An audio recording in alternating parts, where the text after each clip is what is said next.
Hello, I think it's time for a November homestead tour.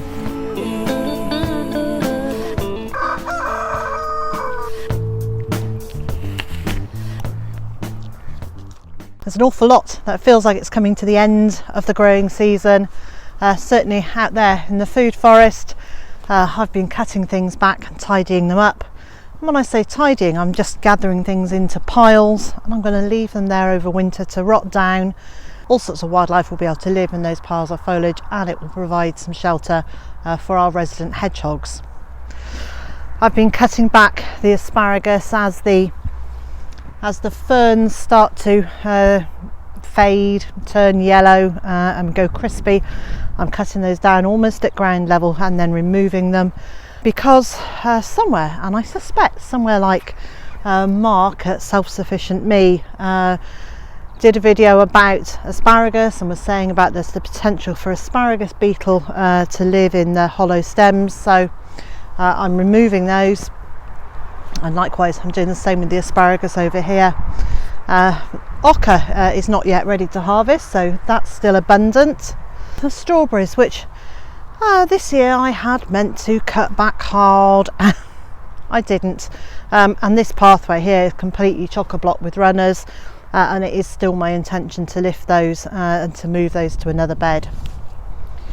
These are the raspberries, which I got 2/3 of the way through cutting back. Still haven't done the end, but I have started a bit more of that this morning, so hopefully that will be done in the next few days. Parsnips, which we're now harvesting because we've had our first frosts, and those starches in the parsnips are starting to turn to sugars, and they are delightful. It's been a really nice crop this year. There's a few, well actually a few is an understatement. There's an awful lot of carrots growing in this bed. I don't know what I did when I sowed them. I think I must have sowed this end twice thinking I'd sown in the middle and that end, because there's almost no carrots at the far end. There's only a few in the middle and there's way too many here, so they're really crunched in together.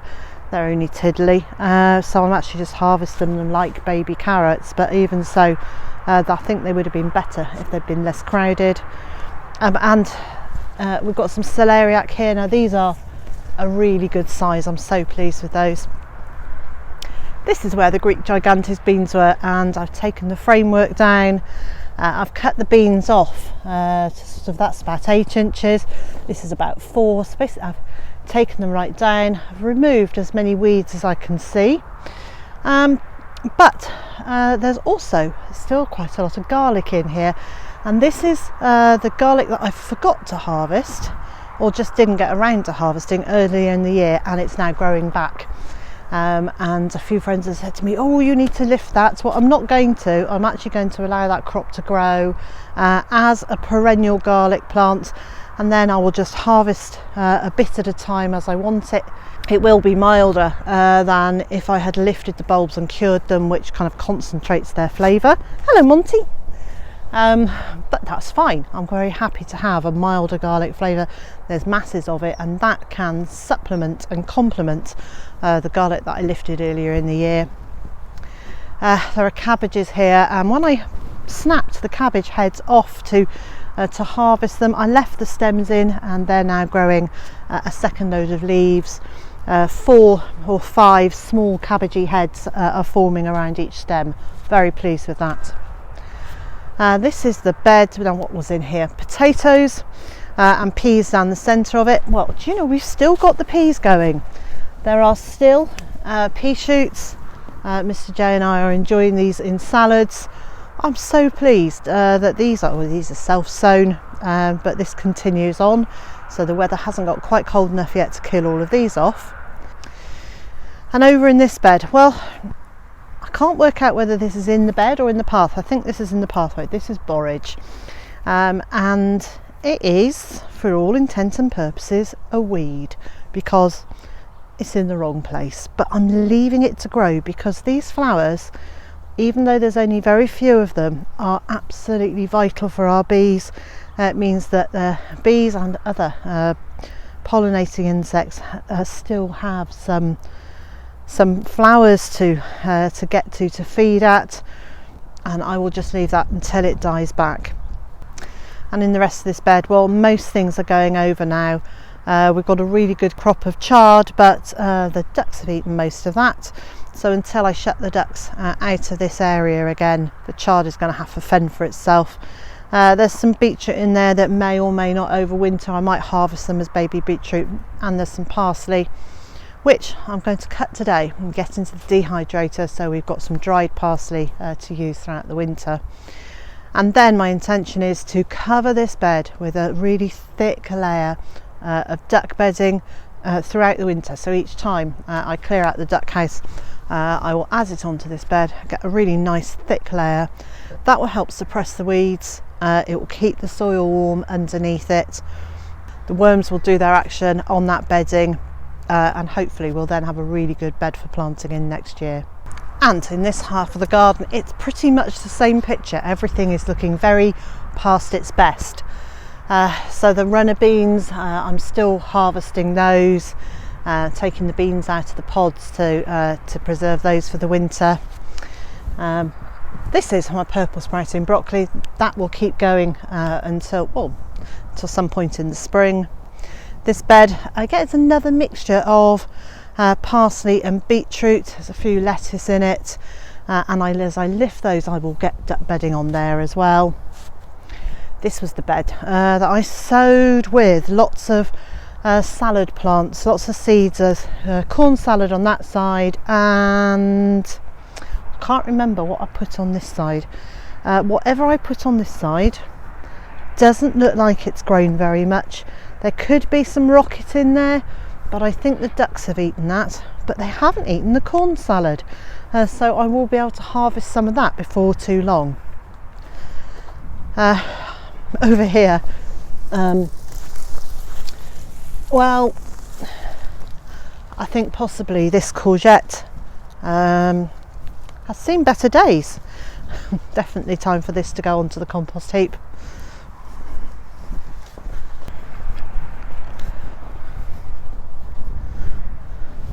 But I did find one little patty pan on it, so I can take that in and have that for lunch. And likewise, these beds, these courgettes are also ready for the compost heap. So not so much tour today as a doing tour. Okay, I'll stop doing and we'll just carry on. So lots more runner beans. Those are the ones that have been growing as perennials. They are covered in beans. I'm really pleased with those. Strawberries and Hamburg parsley, and today I've harvested a few of those, so we will be trying those tonight and we will let you know what they taste like. Some Swedes there, and then over here is the Yacon, still producing fabulous little blooms. These look just like sunflowers. I need to leave this until the foliage is all blackened by the frost, and that's the point at which the tubers will start growing below ground, and then I can harvest it after that. I am really taken with Yacon, but I don't really think I want to grow it in a vegetable bed. I want to grow this in a flower bed, because this has just been beautiful. It's architectural. I like the texture of the leaves. It's got these pretty little flowers on it, and it makes such a fabulous statement. Now, an awful lot of this has flopped over, but my feeling is if I plant it in a flower bed next year and I stake it and I put in a framework at the beginning, it can grow up through that framework and look really lovely. Out here in the patrons' garden, there is still a lot of tidying left to do. There are cosmos plants to lift. They are very crispy now and ready to go to the compost heap. I have collected lots and lots of seeds from these, and I've put them into separate envelopes of different colours, so next year I will know exactly what colour seeds I am sowing. I'll rephrase that. I'll know exactly which plants they came from. That doesn't mean that they'll end up the same colours, so the white ones may well have cross-pollinated with pink ones, to give me, well, who knows what.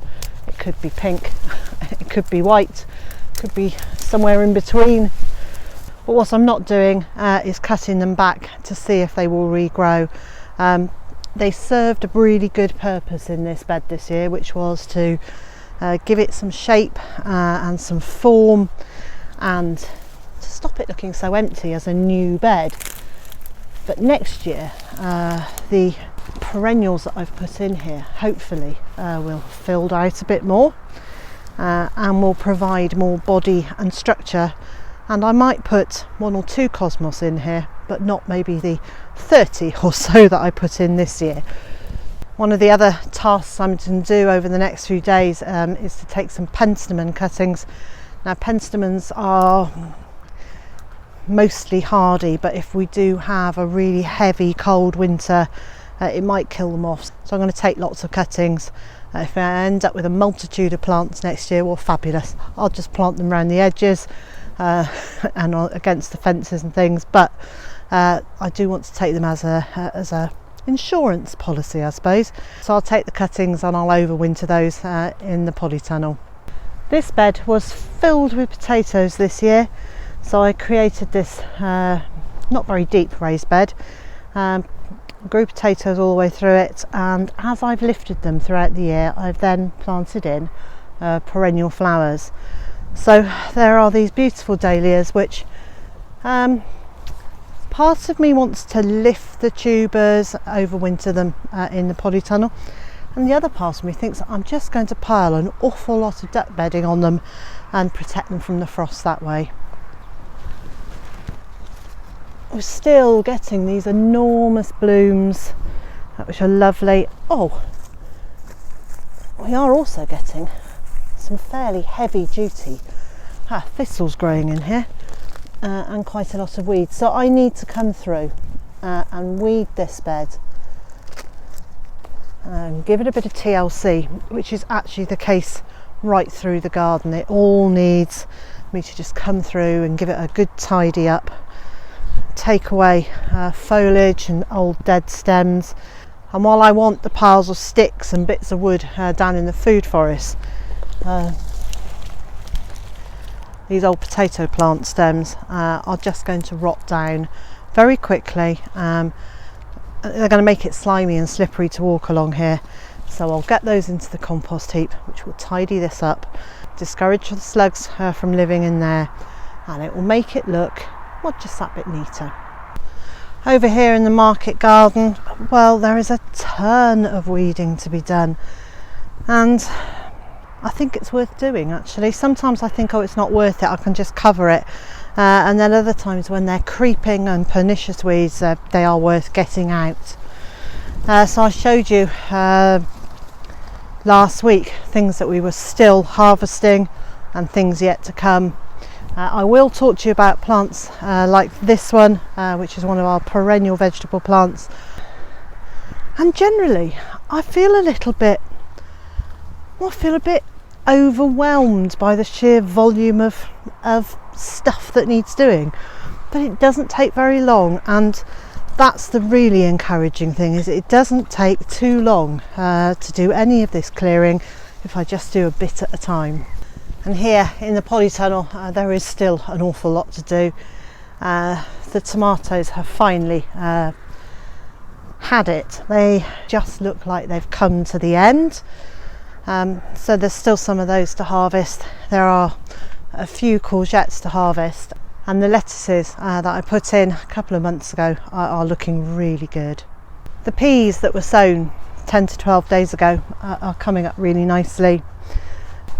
And this is the vine that I was given by Tony from UK Here We Grow, and that's actually planted on the outside of the polytunnel. I made a tiny little hole in the plastic, reinforced it with the sticky tape that comes with the kit,